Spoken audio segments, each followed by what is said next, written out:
first two, like those are movies that could come on and I'll watch them and be like totally invested. That's Blade fair. 3, not at all. So that's the first two are like up here, and then the third one is way down on the list. So if I were to rank, like, even though I just gave my ratings and like what's higher and higher, but like if I had to rate like which are the, like, out of the three, which one's the more important, I would put Blade 1 at number 1 and Blade 2 at number 2, just because of what the first one did for Marvel movies and comic book and superhero.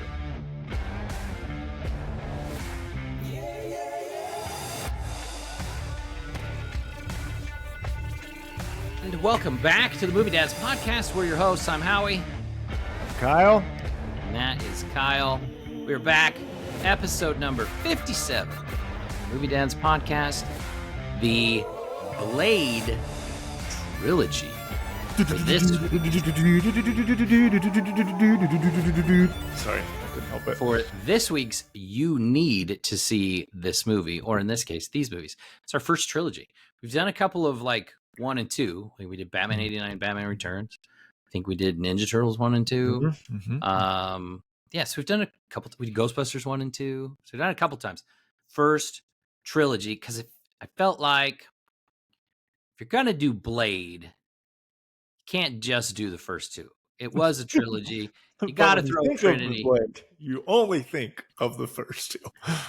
Probably, but it is a trilogy. They didn't make any more after that, and obviously we got Wesley Snipes back in Deadpool and Wolverine. So it's been a couple weeks now, and if you are not on social media, you would have already known, because that shit lasted about 4 days before it came out, and they were spoiling all sorts of stuff. Way longer than I thought it was going to last. I thought it wasn't great. Like didn't even make it past the first weekend, but man, that stuff came out super fast. But if you're watching us on YouTube, please click that like and subscribe. Tell us what you'd like. Tell us what you like. Tell us what you don't like. Please leave a comment and click the bell so you get notifications on when new episodes come out, which is usually 9 a.m. Central Standard Time on Wednesdays. Haven't been real consistent lately. Things have been busy. We'll get to that in a minute. Summer. If you're not watching us on YouTube, you can find us on many podcast networks such as Apple, Spotify, Amazon Music, and iHeartRadio, among many others. You can also see some of our short clips and videos on social media at Movie Dads Pod on Instagram, Facebook, and TikTok. We're Movie Dads. We've got movie kids. So yes, we were gonna record last week. Listen, Blade Trilogy. We'd already watched the movies. We had our top 5. We had our 6 to Midnight, Rotten Tomatoes, all ready to go. I had to go out of town to Nashville. I have my duffel bag right here. I packed everything. I got my laptop. I have my camera. I got my light. I got my mic. I got my headphones. Packed them up. Went to Nashville for a work trip that I have to go to every year. And Sunday night, I hooked everything up in the hotel, and the internet was trash. There was nothing working. Yeah, I was mad. There was nowhere for me to set up and have enough, unless I was going to pay for the internet. No, company's paying for that trip, so that wasn't happening. I'm not paying for the super speedy internet.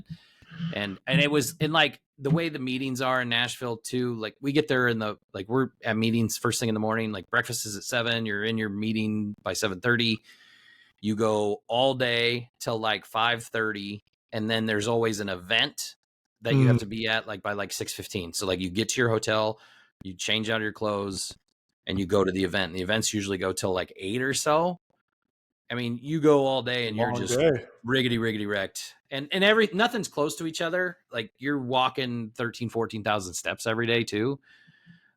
Just getting to places, right? Because nothing's in the same. I mean, everything, like the Music City Center in Nashville is this massive convention center. But you got to walk to your hotel, from your hotel. It's lots of walking. But it was a cool trip. Fun. It was. I mean, Nashville's a cool town to get stuck in for 4 or 5 days. So my company did a great job. There was one night where they rented out the Assembly Food Hall for anybody who's ever been to Nashville. It's like a 3-story food court with like bars and eateries in it. They rented out the entire place for our company. You could go wherever you wanted. You could order whatever food. You could order whatever beer. It was all covered. And then they had country music star Chase Rice on the roof, played a concert for us. dude. I skipped it because I didn't know who he was. I was like, I don't know who that is. I don't listen to country music. Okay, I see you. Yeah, so I went to didn't know that. that your company was rolling like that. I like it. Taking care of their people. Yeah, they do pretty cool stuff. So I skipped the Chase Rice thing, and I went to Bon Jovi's new bar on Nice. Broadway, and it was called Living on a Prayer or something. no, it's called like JB's. I think it's just called JB's. What a Like wasted opportunity. Bon Jovi's. I mean, we went there, and it was awesome, and the band there was great. It was probably way better than country music, so I was excited. You go to Nashville, you have to expect that there's going to be country music something. But it was, so that's why you go to Bon Jovi's or Kid Rock's, because then you don't have to listen to country music. You're going to listen to rock music, and it was great. Yeah. But yeah, so there's not a lot of kids stories involved from my stuff for the week because I was out of town for so long. But yeah, that was cool. And then the next night they did like a 70s night dance party, and Kool and the Gang was there. Oh, and played. They still get down. God, still get down. So that was the next night. Man, take a time machine. And it's one of those things where it's like, oh, everybody's going to go as a team and yada, yada. And then you'd been like, even with Chase Rice, everybody's like, we're going to head up to the roof. And I'm like, cool, Irish goodbye. And just like, sashayed backwards out the door. I am proud of you. Oh, no, I'm going to go get a refill. I'm going to go grab a drink. I'll be right back. It's the best way to do it. I got to go to the bathroom. Mm-hmm. Love that for you. In my current work life, I don't have conferences. In the previous work life, I used to be at them like once a month almost and travel all the time. I miss that. I do miss that. Steph was just talking about they might be sending her to some conference in like Las Vegas. And because I used to travel all the time, Las Vegas being one of those places, like she would just tag along for like a free trip, like we'd pay for her. But it was like, oh, you're already doing all this stuff. I can just tag along and hang out and go do stuff while you at work. I got to jump in and say this real quick. So like we could do that. Like Abby could totally go with me. And I was going to go into the fact that it's always the first week of school. Oh, so she can't. That's she shitty. Can't go. I always get back like the night before school starts. So that was kind of what I was like for the kids. It's school started back into that normal routine. But yeah, so I would love for her to go because she'd go to tons of stuff during the day while I'm working. And then, but yeah, totally get it. So we were just talking about her having this conference that they're going to send her to, and like I could be the tag along. Yeah, and exactly. You go work all day. I'm going to sit by the pool. Last week was kind of wild. Obviously, school, like you just mentioned, school is kicked back into gear. It was originally just supposed to be Grayson starting last week, and then the other two boys were going to go to daycare or school this week, but our babysitter canceled on Friday. So guess what? First day of school is now. So we sent all of them to school on Friday. And the house was silent for the whole day of work. It was, but yeah, nothing crazy. We went to the zoo today. So that was fun. It feels like it's been a millennia since we recorded, but when I try to think of all of the things I've done between then and now to talk about, I can't think of anything. Sure. We did a movie night thing for the Jaguars' first like preseason game, which doesn't really count, but they were like super juiced about it. So we set the lights up. We did like a movie theater thing. That was fun. But yeah, we got a lot to talk about. I mean, we've been gone for a while. We got a lot of fun stuff to talk about. So let's jump into my most excited segment, our 6 to midnight. This is the segment where we talk about the things that get us up in the morning, things that we're excited about, nerd news, new trailers, new casting, comic books, video games, shows, whatever it is. This week we've got a ton. I know last episode we talked about Comic-Con with all the reveals. Disney had their thing, so I'll have you jump in that in a second. But I've been talking about this Batman show forever. It's finally released. It is out there in the world. Batman the Caped Crusader is Amazon Prime. It's 10 episodes. It's so bingeable. But man, if I could say 2 words to describe it, it would just be chef's kiss. It's perfect for what we needed. Very kind of trying to relive that like original Batman comic kind of vibe, like kind of it's very detective noir. Just it is perfect. Interesting. So Bruce Timm is the like big kind of producer writer for the original Batman animated series, and when they announced this TV show coming out, it was Bruce Timm being a part of it. So everyone just assumed that this was going to be basically Batman the animated series continued, or even just like a spiritual successor. Well, it turns out on a podcast the other week, WB actually approached Bruce Timm to say, "Do you want to continue doing Batman the animated series? We'll have you reboot it. Well, not reboot it, but jump back in and make more episodes for it," which he turned down. He said, "No, I've already done that show. We did what we did that correctly. Let's move on." Which a lot of Batman fans were kind of like, "What? They gave you the chance to redo it?" But I like the decision that he made because this show is cool. It's very different than what we've seen with Batman. It has like a ton of the same feelings and vibes from Batman the animated series. Very similar setting, but a lot of fresh new stuff. So like big kind of cowl Batman ears. He's got like he looks like he just doesn't look high tech, which I love. And because it's way back in like the 30s or something like that, there's some cool things you can do with like gangsters with Tommy guns. Like I said, it feels very murder mystery. Every episode is very self-contained, but feels like it's leading in an overarching kind of story. So cool callbacks. Like Alfred is kind of on like the bigger side, which when my wife saw it was like, why is Alfred so big? Turns out like that's actually what he looked like in the original comic. So there's just so many cool little Easter eggs and hat kind of tips throughout the show that are awesome. There's a ton of new stuff, new takes on some characters. Which originally when we saw like just kind of little clips and news popped out about the changes, I think people were kind of like, what? Why are they doing that? But they were great. When I first and I haven't finished the 10 episodes yet. I got a couple left. No obviously spoilers here. No spoilers, but like when we first found out the Penguin was going to be female, I sent you like the screen grab that they announced that in, and I was like, why are they doing this? Like, we've already had some of this gender swap stuff, and I've never felt like Batman's rogues gallery needed gender swap because you get Catwoman, you have Poison Ivy. Like, you always felt like it was good, right? Like, I always felt like we were good. And then I watched the first episode, and I was telling you this, like, I was okay with it. Like, surprisingly, like Minnie Driver was great as the Penguin, and it worked surprisingly well, and it didn't bother me like I thought it would, because I know usually we're like, why did they do that? And I was okay. And I brought up to you, and we'd seen this too in some of the early promotional images. I liked what they did with Harley Quinn. I really did. They're very different. Very different.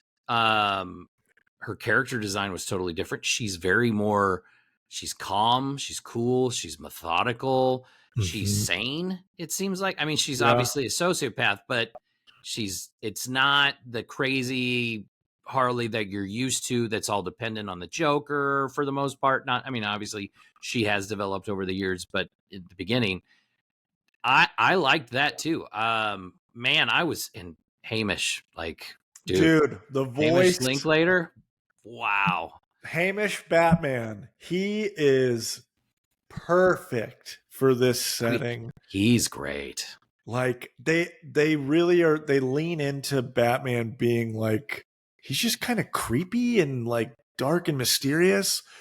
And I love, like, that's how he originally was, or kind of a little bit more in Batman the Animated Series, but they had to friendly it up for kids. This is not a kid show. Like, no. And you learn that very quickly in the first episode. A character takes out another character in a very like holy shit kind of way. And it's awesome. My favorite episode is the second episode. It's a I don't want to spoil it, but right. There's just they are bringing back original versions of characters and doing them like in such a cool way. So yeah, if you like murder mystery, detective noir, creepy kind of settings and vibes, this show. And if you like Batman, like it's already the number one like watched show on Amazon Prime. It already got basically like the day after it released, they immediately greenlit season 2. Yeah, because it was like 100% on Rotten Tomatoes. Nobody had a bad thing to say about it. Dude, 100%. Like it is perfect. If you haven't put the show on, even if you never watched Batman the Animated Series, it is such a good superhero comic nerds show. So as much as we don't want to talk about one show the entire 6 to midnight, you need to watch it. It's fantastic. Yeah, it's that good. I'm sorry. It really is. I've been waiting for a year to talk about it. So that is my spiel. Now you jump in. You tell us what's going on. So Disney does their very own like expo, right? DC does one too. Disney's been doing theirs for a few years now. It's called D23. It's centered around movies, TV shows, the theme parks. Like it's all Disney all the time. Obviously, we're a movie podcast, so we're going to focus more on the movie stuff. There was a lot of new announcements. We got to see some new footage and things like that. So new movies on the horizon that were announced. Incredibles 3, Frozen 3. Incredibles 3 I was super hyped for. Dude, Frozen 3. Incredibles. And I had heard Bob Iger, obviously he came back to be CEO after the company wasn't doing the hottest. And he said, like, with the recent like Pixar and Disney animation releases, such as like Strange Worlds, Wish, like some of them just the quality wasn't there. And so he wanted to focus more on existing properties. And I think that's why they went the direction of Incredibles 3. Yeah, here's all these sequels. Yeah. Give me all you can make 10 Incredibles movies. If they're as good as the first two, let's freaking go. Yeah. Frozen 3, obviously, it's going to be a big hit. Everybody already knows. Zootopia 2's coming out. We got Moana 2's coming out. Those are all the, animated. We've got live action Disney movies that they keep churning out. The Mufasa, the Lion King sequel's coming out this Christmas. They got a Moana live action on the horizon. Snow White's coming out next year. We got a trailer for that. She's got a haircut like Lord Farquaad from Shrek. I don't know. It does not look good, but whatever. It's a little goofy. Lilo and Stitch. You got a first look at Stitch, which looked pretty cool. I think that's one of those ones that's like I'd like to see that live action because I think it's a little different, right? Like it's not like when you remake The Lion King and you call it live action, but it's really just updated animation. I mean, that's all it freaking is. That's not how he's real lions. So Lilo and Stitch is one of those ones that's like, yeah, okay, that's kind of neat. I'd give that a shot. And then obviously lots of Marvel stuff, movies that we already knew were coming out. So it was just kind of more stuff about Thunderbolts. We got some more stuff about Fantastic Four. They really didn't talk anymore about the new Avengers movies. We got a better picture of Red Hulk, Harrison Ford, like hulking out at like the presidential podium, turning into Red Hulk. We got a little video clip of that, which looks freaking cool. The TV shows, obviously the one I'm most excited about is Daredevil Born Again. We knew it was coming out, but it was really neat to see Charlie Cox, Vincent D'Onofrio, and John Bernthal take the stage, right? So we're getting the Punisher back. I guess the footage was very much like it's not for kids, just like the original series was on Netflix, which excellent. Let's go. Because I was telling my daughter Reagan about it because she's never watched Daredevil. I said, listen, like you can take all the Disney Plus shows and as good as like Loki is, X-Men 97, Daredevil's in the conversation of best Marvel shows for sure.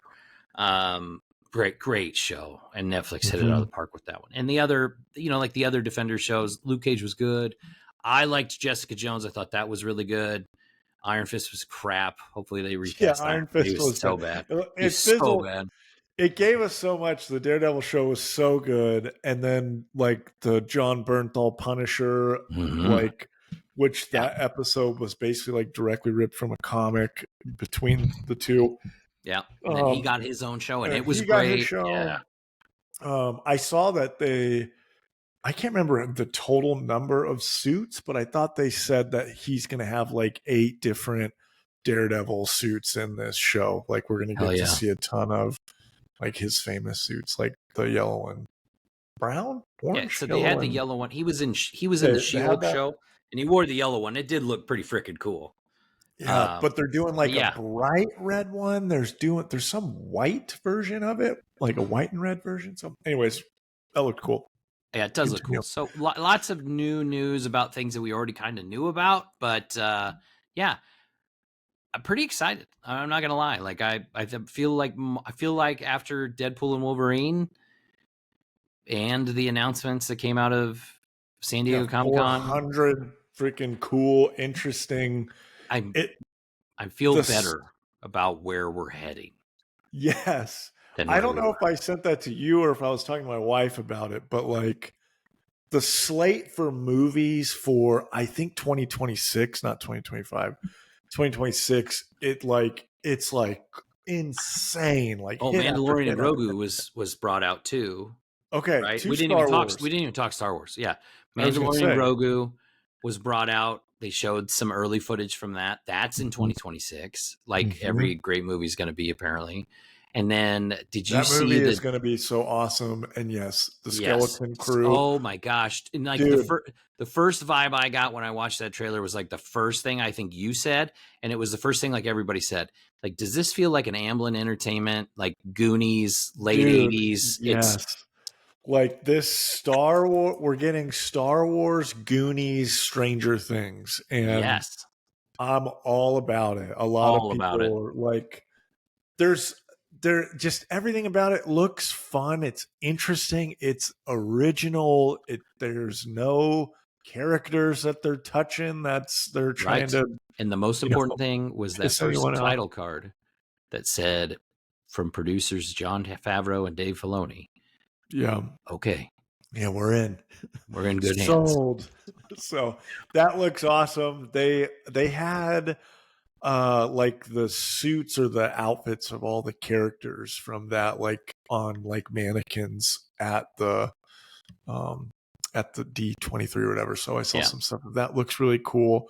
Other Star Wars, we're getting that Star Wars Outlaws that comes out in like games coming out like end of August. So, yeah, we're so close, so close. So Star Wars, we looking promising, boys and girls, love it. So please, yeah, that's. I mean, the only other kind of news of like, hey, go watch this now is if you liked the new Ninja Turtle movie that came out, Mutant Mayhem. The new show on Paramount Plus is out, and it's all of the same voice actors for the Turtles.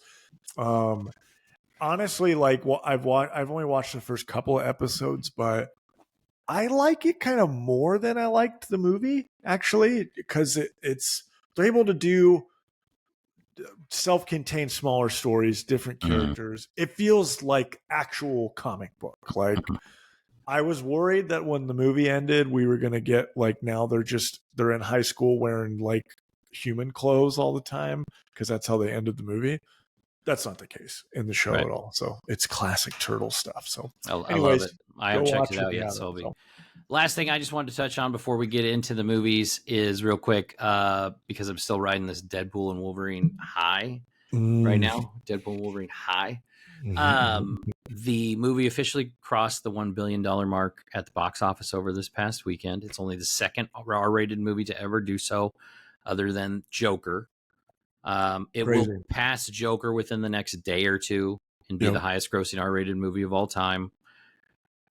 It's a smash. It's still made over like $50 million this weekend, which is bananas in its third weekend in release. So, yeah, like super excited to see it for the fourth time soon. And, yeah, I got a poster on my wall now.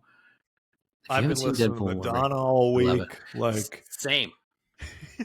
I bought the soundtrack, which is on good. vinyl, and It's Like a awesome. Prayer is not on there. She didn't want it on the soundtrack, but whatever. You can still get it on the playlist on Spotify and Apple. What? Why would you? Oh, because she wants people to have to buy it from her. That's Correct. brilliant. Yeah. Brilliant move. Madge does her own thing. So 500-year-old body Madonna. she's like Death Becomes Her. And Yeah, oh my God, what a great movie reference. She is very Death Becomes Her. She is. And anyway, yeah. Twist her head all the way around. She's got a big hole down the stairs. Right? Yeah.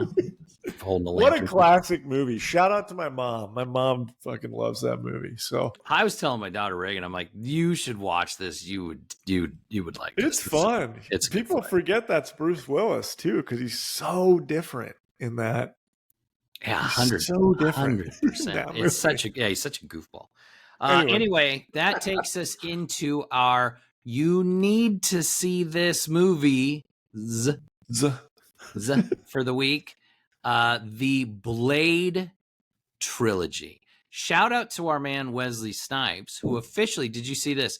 Officially now has the Guinness World Record for longest tenured on-screen superhero, passing Hugh Jackman.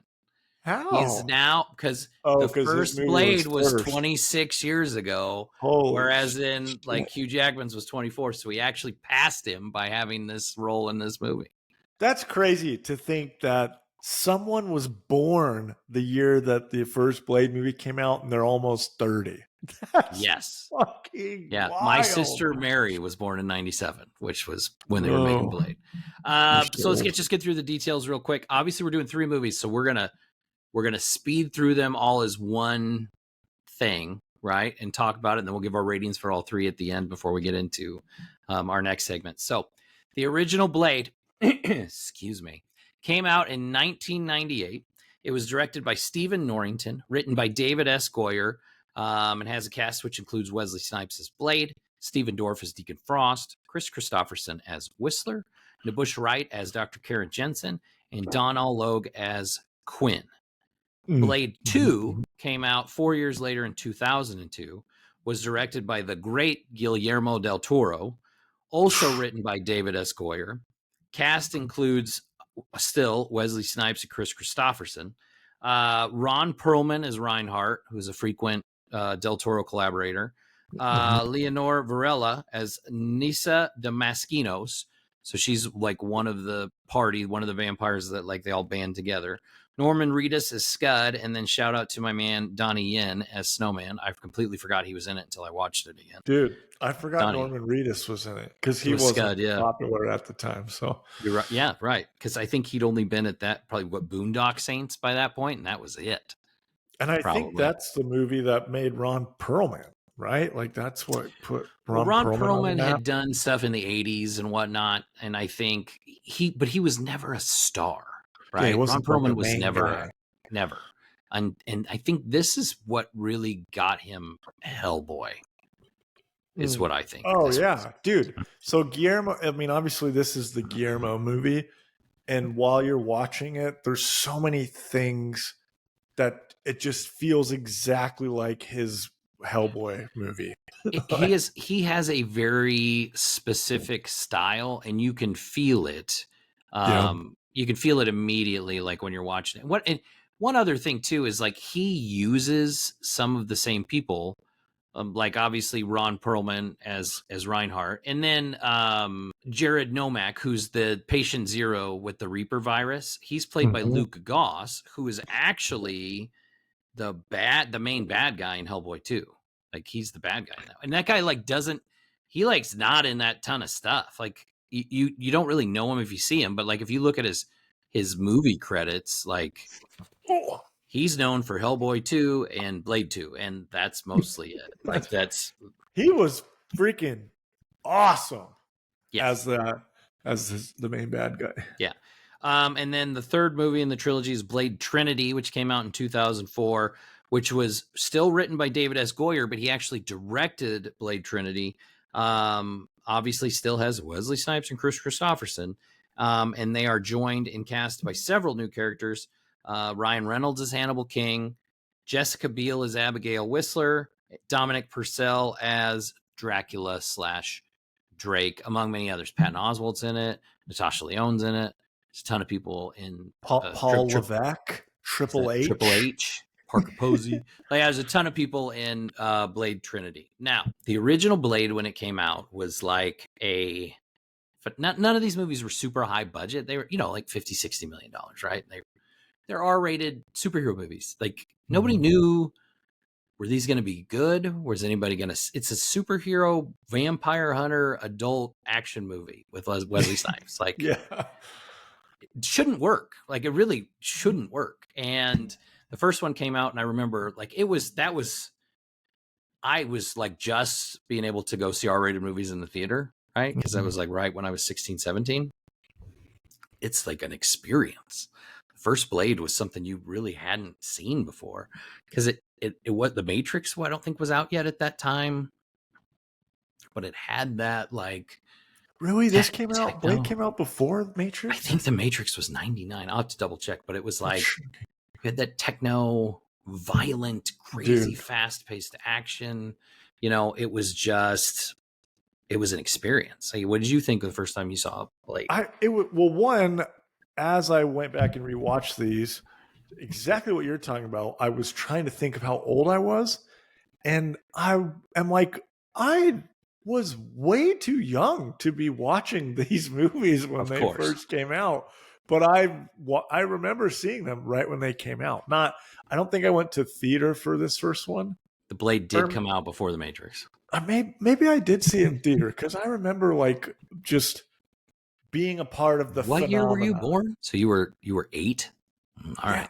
I'm pretty sure I saw this in theater, because I remember, like, being, like, so all in on Blade when the movie came out. Mm-hmm. Like, I was putting a sword in my fucking shirt everywhere I would go. Dude, it was like a phenomena. Like, this movie was so cool. Wesley Snipes, say what you want about him now, because he's freaking cuckoo for Cocoa Puffs, but man, he was tax evasion. Cool. He's fine. He was cool as shit when this movie came out. Like, he's still cool. Wesley Snipes is still cool. I don't care. Yeah, dude, he was just fucking cool, dude. He's wearing his sunglasses all the time. He's got this leather coat over this, like, tactical leather bulletproof vest thing. He's got a freaking metal sword in his freaking coat with a badass pistol. Like, he was badass. I was so fucking about Blade when these movies came out. But yeah, the first one was, I hate Deacon Frost. Like, he is like an all-time movie villain in my head, of just like, I hate him when I see him. Like, when he's on screen, I just cannot stand him. But Blade 1, the opening scene it's iconic. When that freaking techno comes on. Yeah, and it's like they're at a rave, and then all of a sudden the sprinklers just start pouring blood all over everybody. Oh, dude, and he shows up and just starts killing everybody. Dude, it was awesome. So the first Blade obviously was a big hit, right? It was a huge R-rated action movie. Like, Wesley Snipes was, once again, like, he really, he had been a big action star in the 90s. Some of his later 90s action movies weren't as well received. And then this was kind of like, oh, Wesley Snipes, he's fucking back, right? Like, this is Passenger 57 Wesley Snipes again, like, he's a badass. The first one, basically, like, Deacon Frost is a vampire. He's higher up in the vampire hierarchy. And, Blade is this, his mom was bitten while she was basically in labor with him. So he has, they keep saying, you have all of our strengths, none of our weaknesses, right? Like, they call him the Daywalker. Sunlight doesn't kill him. Blade is like, makes this his mission to just kill as many vampires as possible. Deacon Frost is trying to take over some of the hierarchy in the vampire community and basically bring back the blood god, and become the blood god and be this all-powerful day-walking vampire that can, take over the earth and basically just turn all the humans into cattle, right? Yep. Even more so than they already treat them. Long story short, tons of cool action scenes. Blade's a badass. The fight scene at the end is pretty freaking awesome versus Deacon Frost. Blade wins. Boom. We have a franchise. Like, dude, it's epic. We have this great franchise now. So we get Blade 2, right? Stephen Norrington doesn't come back to direct. Guillermo del Toro does. Movie has a different vibe. It's darker. I almost want to say it's scarier. Yeah, it feels very like horror kind of vibes. Yeah, it's not like he's fighting vampires. Now it's like these vampires are different. And there's the Reapers, which it's like a virus that's infecting the vampire community that is turning them into these like super predator-mouthed, like super vampires that feed on both vampires and humans. Yeah. So the basic premise of Blade 2 is the vampires decide they want to join forces with Blade to stop the Reapers. Right? Yeah, so he's a team-up movie, but he teams up with his enemies from the first movie. So, which, dude, I freaking love Blade 1. Blade 2, I think because Blade 1, like, we didn't know what that was, it was like, holy shit, what is this? This is awesome. And then we're like, all right, now we know what it is. We're ready. And then Blade 2 fucking hit a home run just like the first one. There was a video game that came out, which I think is why I more fondly remember Blade 2, just because I played the video game. I had like the sickest action figure from this movie. Like, I was obsessed with Blade. There's like a walking montage in this movie with the song. It's called Eye Against Eye. It's like Eye Against Eye. It's like, I don't know what it is about this montage, but it's like one of the coolest fucking movie scene walk up movies or moments in a movie. Like, I just remember it so vividly from this. I fucking love Blade 2. I do too. Blade 2's a freaking like badass movie. Perlman's awesome. Donnie Yen's awesome. The whole freaking band of like vampires is great. The Reapers are freaking terrifying. Yes. Obviously there's more to it. There's double cross. They really think the vampires really want to team up with Blade. No, he's means to enemy of an enemy is not my friend, right? They're gonna fuck him over too. There's more backstory about where the Reapers came from. You find all that stuff out. Like, listen, it's a badass movie. Guillermo del Toro's directing is phenomenal. And it's just, I think it's just a better movie than the original. And I thought that was crazy that they actually completely changed like what we're doing and they made it better. Yeah, I agree. The CG in the movie does not hold up. It was kind of, even way back at the time, it was kind of weird, but it works for what we want or what we need. But man, just the vibes, like the techno vampire vibes that these freaking movies give off are just freaking perfect. There was another thing that I wanted to talk about this movie, but I've like totally lost my train of thought. Fuck. Ron Perlman again. He's not like the main bad guy because he's like a good guy, bad guy, and then clearly becomes a bad guy again at the end when they double. They have some cool moments though, where like they puts that thing on the back of his head that's gonna like he's like, I control you now. Blade's like, I'm gonna blow your fucking head up if you mess up. Yeah, I think Ron Perlman's great. Anything he's in, I think he's a badass. Yeah, like I thought he was great as Hellboy, and I can't believe that the studio ever let Del Toro get away with that. And I can't believe they didn't make a third one. I thought we were going to get a third one. He's still petitioning for one. I would love to see them tell like an old man Hellboy story. and like close it out. Could you imagine? I don't know if that happens in the comics. I've never read a single Hellboy comic. I don't care. And I know they're making a new Hellboy low budget like horror movie that I think looks okay, and I'll see it. But like, I would love to see them finish out that original Hellboy. I would too. Like one more. Technically, I think it's a Guillermo animated movie with all the same or all the same actors or the voice actors for it, but it's not the same. So, right. But if you're a big Hellboy fan, there you go. Anyways, okay, 1 and 2, Blade 1 and Blade 2 are so good. And they're close. Like, and they're very close. Yeah. And it depends on, everyone might see it a little bit differently. For me, I've got Blade 2 as I like Blade 2 more than Blade 1. Mm-hmm. But Blade 3 it's different. So there was a lot of things that happened with Blade Trinity. Wesley Snipes didn't want to be there. He didn't get along with anybody. Like, there's a scene where he's laying on a bed and he refused to open his eyes. You ever heard the story? No. Like, he's laying on a slab, and he was such a prima donna. And this was when he was really starting to fall off. Yeah. He was such a prima donna. He refused to open his eyes for the director, and he said he was just going to film the scene with his eyes closed, that they actually had to go in post-production and CGI eyes onto his eyelids so it looked like he was awake. I'm not shitting you. Why? That happened. And you can tell when you watch the movie now when he's laying on the slab. Because was kind of a nut job.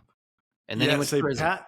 Patton Oswalt talked about, like, I saw an interview where he was talking about, like, Blade 1 and 2, I love those movies. They're awesome. I'm actually in one of the Blade movies. And it's like, if you ever watch that movie, it is a D- movie. But if you knew everything that went on behind the scenes and to see that movie still got made, you'd think it was an A++, because Wesley Snipes was crazy. He talked about, like, he would stay in his trailer for hours and hours, and just, you'd walk around and the whole set smelled like weed because he'd just be smoking in there.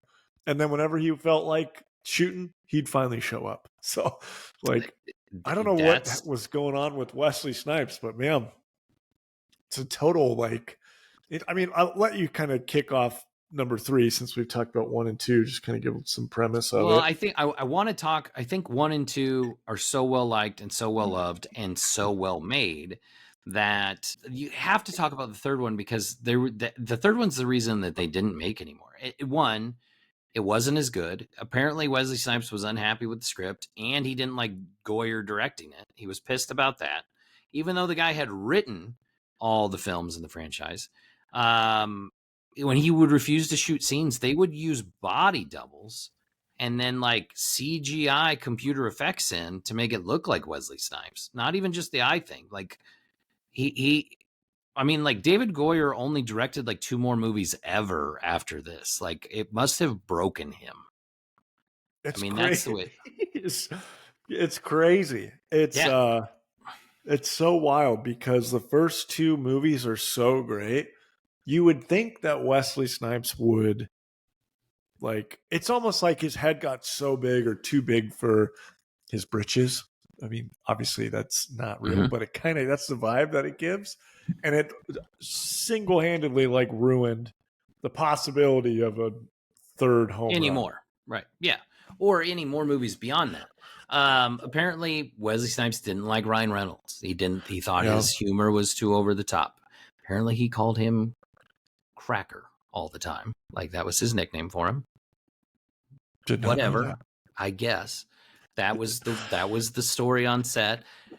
The beef was so famous that they made jokes referencing it 20 years later in Deadpool and Wolverine, where he's like, I don't like you. And he goes, you never did. You know, I mean, that's... And Wesley Snipes in an interview recently was talking about how it came about that he got into the Deadpool movie. Mm-hmm. And he was like, and he talked about that people think that him and Ryan Reynolds hate each other. And he was like, people just think that. We actually have liked each other. We've been friends the whole time. We just do that to play it up in the front. Like, yeah, okay, buddy. But at the same time, when Ryan Reynolds called him to do Deadpool and Wolverine, he even admitted, "Oh, I hadn't heard from him in decades." Like, yeah, there's a reason, because you're a psycho. Snipes even sued New Line and David Goyer, claiming they didn't pay him all of the money he was due. Oh shit, I didn't know that. It was an entire freaking mess. I mean, like, they were done with Blade at that point. Listen, Patton Oswalt said is right. It's amazing this movie turned out as good as it did with everything that they said happened. My biggest beef with this movie after seeing it, before anybody knew any of the behind the scenes stuff that had happened, was you brought in Dracula as the villain. Listen, Marvel Comics Dracula is a badass anyway. Marvel Comics Dracula is a badass, right? Yeah. And you cast Dominic Purcell from Prison Break as Dracula. You make him go shirtless through most of the movie, wearing leather pants. This guy's been buried for like hundreds of years, and all of a sudden he's wearing leather pants, gold chains, and shirts that like show his cleavage. Like, yeah, what the fuck are you doing? The scene of him walking through the people where they're all like fast forward and running around, and he's just slowly walking. It's such a, it's an odd choice. So 2000s. And like Dominic Purcell can't act his way out of a paper bag. He's he did not terrible. Do well. As you couldn't convince me he couldn't play Deacon Frost. You can't get him to play Dracula in any way, shape, or form. And then like Dracula's cool at the beginning where he's like skeleton and armor and stuff, and then he shows up like that again at the very, very end and dies. Dude. No. Yes, no, he's a terrible villain. It's awful. He was really bad as a villain. The girl, like the head henchman girl, that's like a bad guy. She's annoying. She was so like, this movie felt so different. Like the first two movies, all the bad guys, even the ones that are like henchman level, felt it's like scary, imposing, like Deacon Frost, right? Like you got Quinn, Donald Logue. The dude who loses his arm, and both times he's annoying. There's the like, I don't even know what her name is, but the blonde girl that's like crazy in the first one. And those are all memorable. Then in the second one, you've got like the crew of vampires, like Reinhardt and Snowman, and then there's the big one that gets bit by the Reaper, but he's got like that big shoulder and that hammer he carries around. Like, those guys are all badasses. The Reapers were badasses, yes. And then you've got Dominic Purcell's lame-ass Dracula, Parker Posey and her no-name brother, who are both just dorks, and then in Triple H. Super dweebs. And they wasted Triple H. Like, he made him goofy. He's almost like a punchline in that movie. Like, he has a little dog, right? Like, he's got the little white fluffy dog. It's dumb. It's so dumb. And it's supposed to be like the head vampire of all vampires. Yeah. So the biggest bad of all the bads in the Blade universe. And it's supposed to be their like final solution. Just I don't know if you can say that. Their final plan for the human race of like blood banks and taking over for the rest of time. But it doesn't feel anywhere near as like high stakes as the first two movies do. Does that make sense? Yes, I agree 100%. And again, I think that a lot of that has to go with the shitty script and the bad acting, especially on the bad guy's part. Like, listen, you can't convince me that Ryan Reynolds wasn't born to play Deadpool when I go back and I watch this movie that came out like 20 years ago and Hannibal King is Deadpool. Like, they're the same person. Yes. Yep. Ryan Reynolds is Deadpool. I don't care what anybody says. Like, his portrayal of Hannibal King, who's an actual comic book character, is totally like Deadpool as a vampire hunter. 100%. Well, it's famously, this is the movie that kind of started Ryan Reynolds down the Deadpool rabbit hole. The acting and the action movie kind of.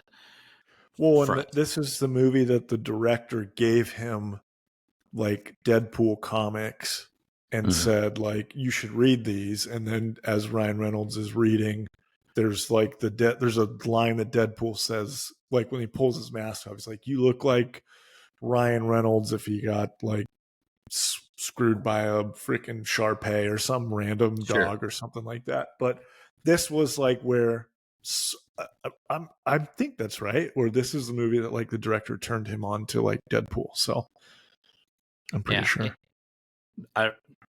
Possibly, I'd never heard that, but that very well could be. And then I even thought Jessica Biel, she's okay. She's kind of hard. She's not super believable in the role, but she's not terrible. She's fine. Listen, the third one's, it sucks. And a lot of times when they make trilogies, the third movie is the weakest of the three. It happens. Mm-hmm. Happens a lot. It just had so many problems. And again, it had so many problems on set. It's amazing it turned out as good as it is. But with that being said, I still think like you need to see all three of these movies because I feel like it tells one story. Blade's arc is over after the third one, as far as we're concerned, and that ended the character until he popped up in Deadpool and Wolverine. Not a lot more to say about him. I think you should watch him 100%. That's why we did the trilogy. As bad as the third one is, I'm still going to give it it's still a watchable rating. I have the first one at an 8.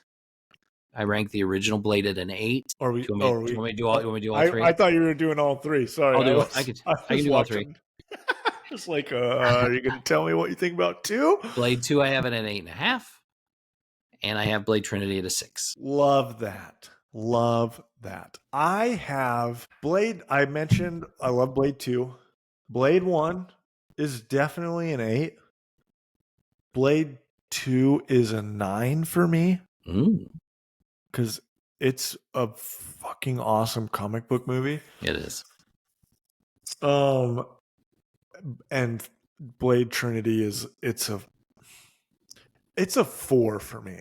Wow. Like I don't ever go back and watch that movie unless we were doing this video. The first 2, like those are movies that could come on and I'll watch them and be like totally invested. That's Blade fair. 3, not at all. So that's the first 2 are like up here, and then the third one is way down on the list. So, if I were to rank, like, even though I just gave my ratings and like what's higher and higher, but like if I had to rate like which are the like out of the 3, which one's the more important, I would put Blade 1 at number 1 and Blade 2 at number 2, just because of what the first one did for Marvel movies and comic book and superhero movies. So absolutely. Anyways, nice. That's good. Love that. Anyway, Blade Trilogy needs to be seen if you've never seen it. And listen, you definitely need to watch the first 2 and watch the third one for shits and gigs. Just he fights Dracula, even though Dracula's lame as hell. Anyway, that takes us into my favorite segment. There could be only 5. Only 5. So this week, on brand, of course, we had to do Wesley Snipes. Top 5 Wesley Snipes roles in no particular order. 5 to 1. Wesley Snipes roles. So I put the character in the movie it was from. That's the way I did this. Okay. So I did have one honorable mention. I did honorable mention Sid Dean from White Men Can't Jump. Hilarious movie. You never would have thought that Wesley Snipes and Woody Harrelson could have the chemistry that they did. That movie rocks. It's hilarious. And then they teamed up again a few years later for the movie Money Train, and that movie sucked. But White Men Can't Jump is good. So nice. See that movie. All right. Number 5, Wesley Snipes roles. John Cutter from Passenger 57. Always Bet on Black. Listen, this is like, it's one of those classic 90s action movies. It's Die Hard on a airplane in this case. Wesley Snipes is, how many different set pieces of action and places on an airplane can you have shootouts and fights and stuff? Surprisingly several. It's entertaining. It's a good action movie. If you like Wesley Snipes and you like a good Die Hard in a airplane, go see or rent Passenger 57. Love that. And number 4, I had Nino Brown from New Jack City. If you've never seen New Jack City, Wesley Snipes plays like a gangster. He's the bad guy. He also created the famous Wesley Snipes crying meme from this movie. Yep. New Jack City is an awesome like 90s gangster movie. Different kind of role than you might be used to seeing Wesley Snipes in, but he plays a really good villain. It's a super entertaining movie, especially that like that. If you like gang movies or like crime movies like that, it's actually a really good one. It's highly underrated. This came out, and then there was another one too that obviously Wesley Snipes was in, Juice. Those are both really good. If you've never seen New Jack City, highly recommend. And number 3, I put Willie Mays Hayes for Major League. Nice. Major League, the first one is a freaking classic comedy baseball movie. The scene where like Wesley Snipes is in the bed in his pajamas because he keeps wanting to try and make the team, and he talks about how fast he is and stuff. And they put the bed like outside the park, and the guys are running sprints. And then they start running, and here's Wesley in his pajamas just running down the middle and beating both the dudes. Smoking them. Awesome. He's hilarious, and it's awesome. He like the part where he hangs all his gloves for all the stolen bases up on his wall. Yep. Anyway, it's great. Wesley Snipes is awesome. Willie Mays Hayes. Willie Mays Hayes here.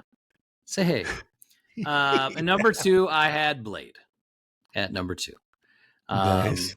Iconic Wesley Snipes, the haircut, the sunglasses, the leather jacket. He's freaking huge in that movie. We didn't even talk about that. He's like He-Man muscle sized. Like Wesley Snipes is freaking gigantic. That part where they like give him his injection in the neck and he's like holding on to everything and like every vein in his body's popping. You're like, holy crap, he's gigantic.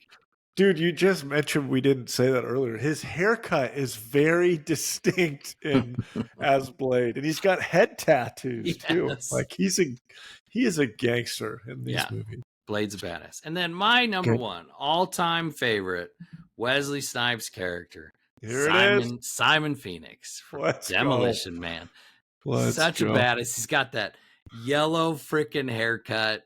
He's got the like blue eyes, and he's just like he's in overall like short overall shorts and overall, and it's crazy. In that movie, we've talked about it before. We're gonna need to do an episode on Demolition Man, but yes, he's awesome in that role, and like with his fighting in that's crazy. The part, all the shit he does, and it's super violent too. Or he's like cutting the warden's eyeball out to get through the security and stuff.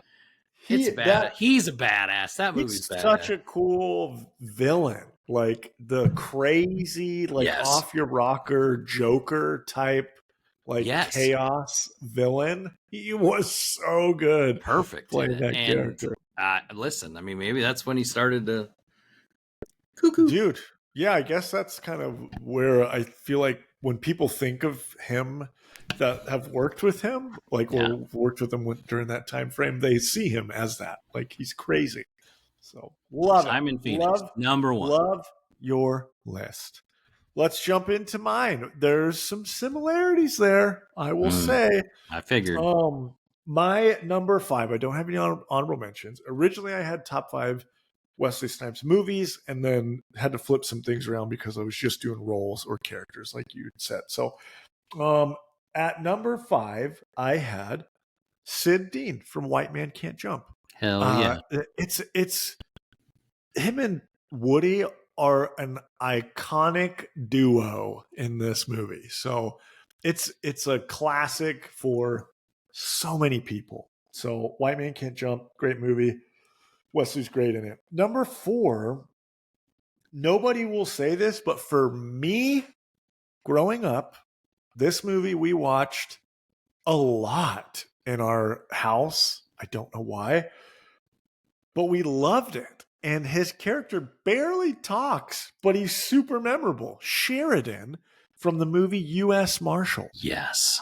Nobody talks about U.S. Marshal, but Tommy Lee Jones chasing freaking Wesley Snipes all over the country is just such an underrated, cool movie. Yeah, because it's a sequel to The Fugitive. like a spin-off sequel, right? Which was but not a lot of people know that. No, and The Fugitive. I mean, so The Fugitive was like nominated for Best Picture. It's an amazing movie. Tommy Lee Jones won an Oscar, so they brought him back as the lead in basically like the same kind of movie. Yeah, but I think Wesley Snipes gets forgotten in that movie because it's all about Tommy Lee Jones, and then Robert Downey Jr. is the bad guy. Yeah, in that movie, Robert and Downey that was Jr. like it was in between his fall from grace. Like he'd already gone to jail once, but he hadn't gone the second time, and he's the bad guy in it. So yeah, I think Wesley Snipes just gets forgotten in that movie. Yeah, because he doesn't talk much, but his character is cool because he's running away because he knows he's not guilty, and so it's him evading the authorities, but because he's trying to prove his innocence. Like there's just some super iconic scenes from that. Like I think they catch him at the end of it in like a grain silo or something. It's been so long I don't even remember. It's a cool movie. U.S. Marshals, number 4, Wesley Snipes role for me. And then number 3, I've got Willie Mays Hayes from Major League. Willie Mays Hayes is one of the most, he's like on the Mount Rushmore of movie athletes, like of movie famous characters for sports. Like when people think of baseball movies, he's like, if you were like, we got to do a draft of any baseball character movie from movies, he's going to be the number 1 overall pick almost every time. You think you're going to take Willie Mays Hayes over Ricky Vaughn? Yeah, because Willie Mays Hayes is going to play every game. Ricky Vaughn's only going to pitch. He's only going to pitch, once every 4 games. So he's a wild thing. I do love his entrance, but Willie Mays brings more to the plate. Okay, literally. Daily. So Willie Mays Hayes, it's a great movie. Both of the Major League movies I like. I actually think there's 3 of them, but so I think we watched number 2, and like the first one I ever saw was Major League 2, and that's the one that we watched the most. But anytime we would watch the first one, Willie Mays Hayes is the man. Number 2, so you had that at your 3, right? Isn't that who you had at 3, Willie Mays? Number 2, I've got Blade from the Blade movie trilogy. Because he is iconic in that role, even though he kind of didn't feel like the same Blade because he's old in Deadpool Wolverine. They could do a new Blade movie, and I would be super all about it. With him. Yes. Yeah. With him.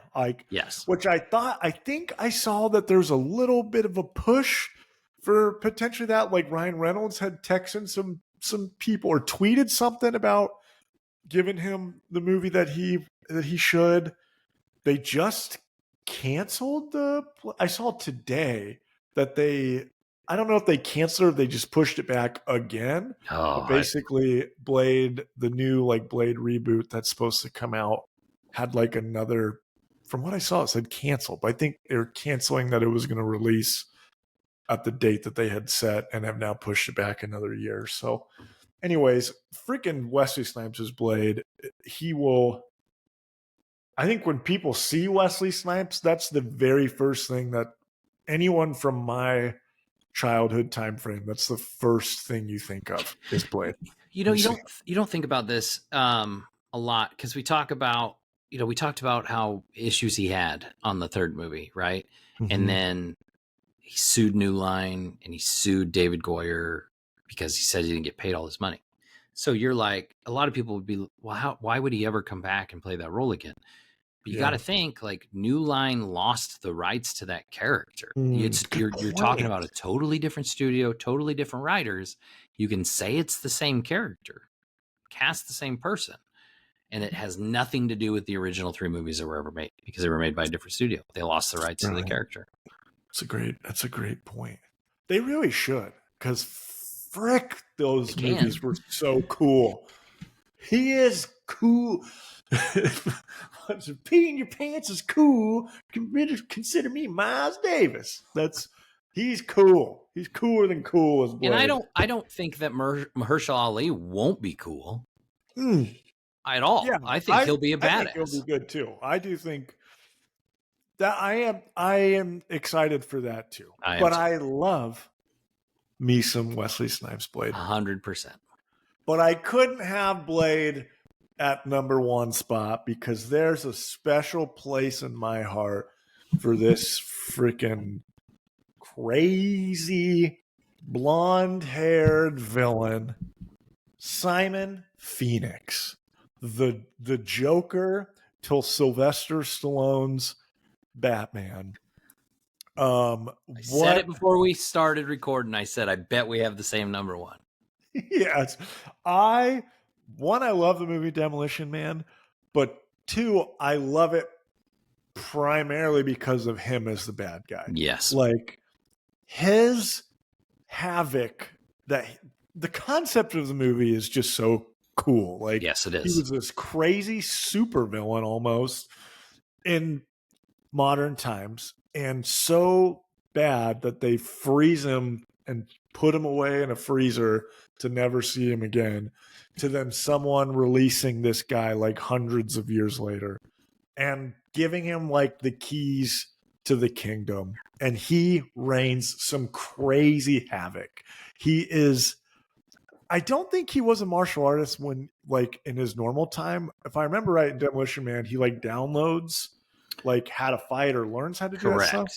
So yeah, the character does. I think Wesley Snipes always was into like capoeira. Wesley Snipes. I meant like, sorry. Yeah. Simon Phoenix in the movie. Phoenix. Right. But like when he learns like karate, and then he just whoops the shit out of those cops with the freaking batons, and he's cussing up a storm, and they keeps getting the little like, like you are charged a ticket for saying a bad word, like, and he just doesn't care.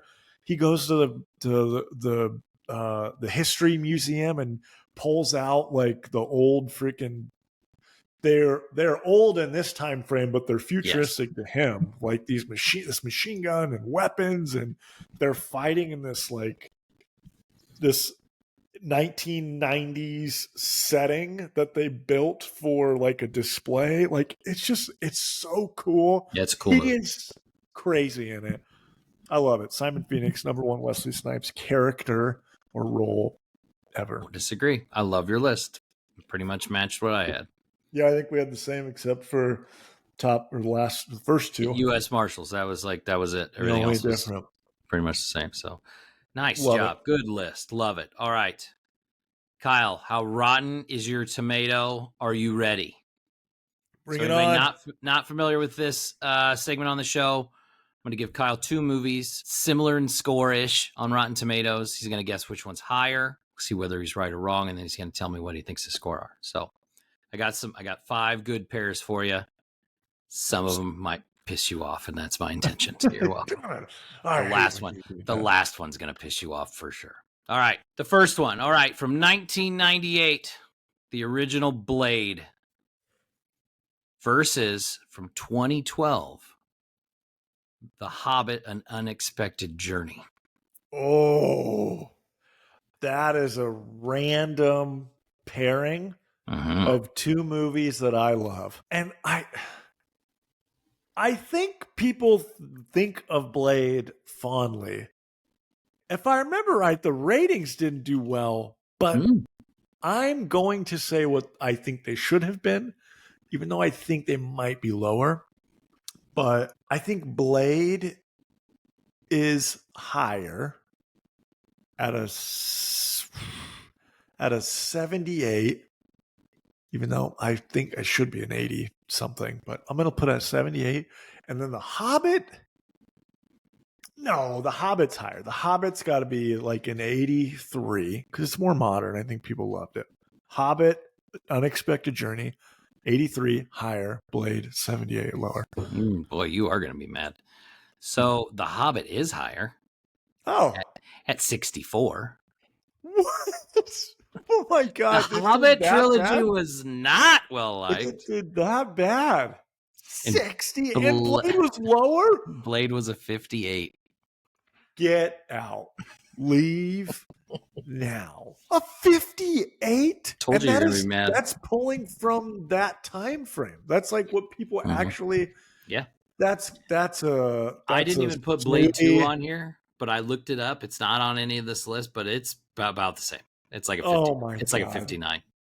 That's some snooty movie review guy who's like, nah, this doesn't have it's like a whole bunch of them. Sorry. It's crazy. I know. It was a world phenomena, right? Am I the only one who remembers Blade being like just crazy loved by every person on the planet? Just 8-year-old you. That was it. Yeah, just fucking way too young to watch me. Okay, well, that's annoying. All right, the next set, we've got some Marvel movies. Some of the cream of the MCU crop. Are you ready? Oh. 2014. 2014 took the opportunity to talk about your movies. 2014's Captain America Winter Soldier. Oh, I love versus that movie. 2008's Iron Man. Okay, that's a good. Yeah. That's great. I love both of those movies. Mm-hmm. I will say, like, the first Captain America, the first Avenger movie, I wanted to really like it, but there was just something about it was like this Captain America just isn't cool. But man, Winter Soldier, I remember thinking like in theaters, thinking like this might be one of my new favorite superheroes. Like it's one of my new favorite superhero movies. This is the best MCU movie. I'm putting Winter Soldier higher because Iron Man, when it came out, though it was really loved, it was still new. It wasn't like, holy shit, this is MCU. So I'm going to put Winter Soldier higher at a 93. And I'm going to put Iron Man at an 85. Iron Man's higher at a 94. Oh, shit. Mm-hmm. Damn. Okay, and deservedly so. And Winter Soldier's a 90. So they're both very regarded. Both 90s. Okay. Yeah. Love that. Both very well regarded. All right. Honestly, like looking back, I think people look at Iron Man 1 like more as a cherished movie and important to all of them, as opposed to Winter Soldier, if that makes sense. But I think Iron Man had to be that good to get what we got. Right? It had to be that good. Nope, you're right there. All right. So I got a couple Tom Hardy movies for you. All right. Ooh, my man. 2002 back-to-back movies. Here we go. 2011's Warrior. Oh, you bitch. And 2012's Lawless. Oh, damn. I do hate you. I know. I love Tom Hardy, as we all know. He can do no wrong in my eyes. Even his horrible Al Capone movie, I still love him. How do you get Al Capone and you don't give us freaking prime age Al Capone with Tom Hardy? You fools. Okay, I've got Warrior as higher because I don't think people liked or thought Lawless was as good as it should have been. Like people, I remember right when that movie came out, people were like, oh, this looked like it was going to be this epic Shia LaBeouf, Tom Hardy movie, and then it just wasn't.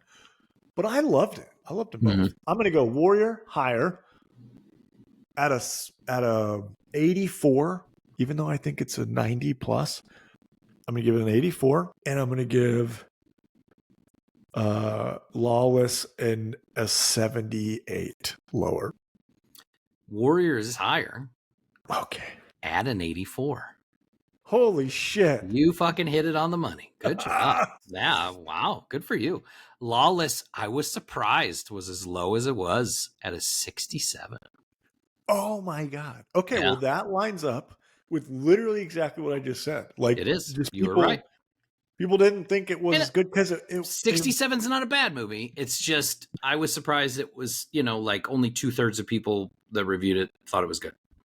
Yeah. And a movie like Warrior, that's I was happy it was as high as it was. Because nobody talks about that movie, and I was like, oh, it is an 84. Like it fucking should be at least an 84. That's what I was just gonna say. Yeah. It's like it's I'm happy to see that it has higher rating like that. Yeah. But it's sad because nobody knows about that movie or goes to watch it. They don't think of that as Tom Hardy movie, but it's so good. It's badass. All right. Bring it on. You ready to get pissed off? Oh, you son of a bitch. 2019's The Rise of Skywalker Oh. versus 1999's The Phantom Menace. This is bullshit. The Phantom Menace, I wish they could go back and re-review. It should be in the 90s. Damn it. It gave us Darth Maul. It also gave us Jar Jar Binks. I won't even say it, even though I know I'm going to be wrong here, annoyedly, but I'm going to say that Phantom Menace is higher because it is a much cooler, better movie at a 76, and God damn it. And The Rise of Skywalker is a 40. That's where they should Menace be. Is higher. Oh, thank God. At 52. Oh my God. What? And The Rise of Skywalker is a 51. Oh my God. You cannot put those movies next to each other and say they're almost the same. That's blasphemy. Oh, are you ready to really get pissed?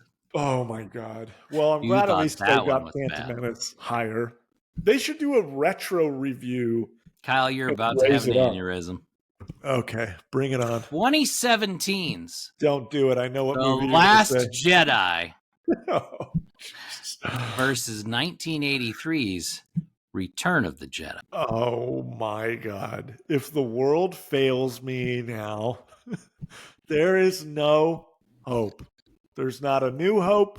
There is no hope. I'm going to have Return of the Jedi at a 90. The world loves Star Wars. 90. And I'm going to have the other movie, who we do not speak of, at it's a 35. I'm putting it at a 35. That's what it should have been ranked. No, what do you think the critics ranked? I think they liked it. If I remember right, everybody fucking loved that movie, and it was so.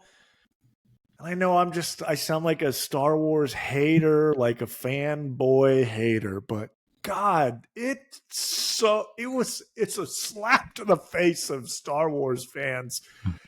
It shouldn't be anywhere above 80.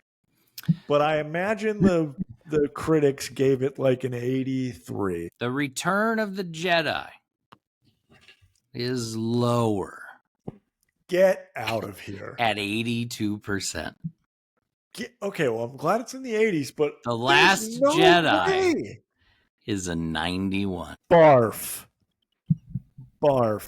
That is insanity. Review cards need to be revoked because that is insanity. And if you tell me that you've gone back and rewatched that movie and can agree with that, you are shallow, pedantic fool. And I hate you. That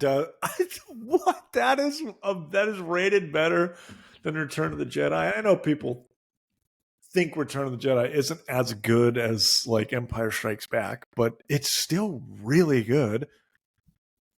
And it gives us the best wrap up on a trilogy ever. Wow. That's what we're going to end on. That's what I'm going to go to bed with that taste in my mouth. Giggity. Yep, you get that. That's bullshit. I know. You're welcome. I thought that would get you going. F you, Rotten Tomatoes. Yeah, get it. Boy, that takes us to the end of the episode. So that's the end of episode 57 of the Movie Dads podcast. If you're watching us on YouTube, please click the like and subscribe. Click the bell, get notifications of when new episodes come out, which is at 9 a.m. Central Standard Time on Wednesdays. Most Wednesdays, not all Wednesdays, most Wednesdays. If you're not watching us on YouTube, you can find us on other podcast networks such as Apple, Spotify, Amazon Music, iHeartRadio, among many others. You can see some of our short clips and videos on social media at Movie Dads Pod on Instagram, Facebook, and TikTok. We're back this week, episode 58, with a big premiere movie of the week. One of the ones that we've both been waiting for. The Fede Alvarez directed Alien Romulus premieres this week. Sunday night. Hopefully reviews show up in the next day or two. Dude, the popcorn buckets look so cool. Let's go, man. I'm hyped for this one. Jumping on the popcorn bucket for it too. Looks so good. Have you seen some of the advertising where it's kind of like flash mobs, but like flash alien murders? Did you see the one where like they were showing a screening of it and the guy in like the third row like starts vomiting and then a chest burster and he just falls down and then the theater goes dark? Dude, that's some cool shit. They even did that at Comic-Con where they had like face huggers running through the crowd. Dude, yeah, like people like just spoiled out all over the place with face huggers on them. I'm pretty excited for this one. I tell you what, it's gonna be good. I'm watching the first one tonight. Actually, I was gonna watch it just to get in that mindset. I got to finish Batman, but then I'm probably gonna do the same this week because I'm pretty hyped for it. They just released it in theaters again too, so like, oh, that's awesome. Yeah, 45th anniversary or something crazy. There's a video game that came out that basically really recreates the vibe of the first one. We're in a ship and you're hiding from a big freaking Isolation, right? Yes, it's we so talked good. about that. We talked about that on here when we did way back in the day, like one of the first few episodes we did where we did video games based on movies. Oh, perfect. We had that on our list. Wow, that's so long ago. I don't know why I remember shit like that. It's been 1,000,000 years. It's been 84 years. Anyway, thanks for listening. Thanks for watching, everybody. We'll see you next week. Bye.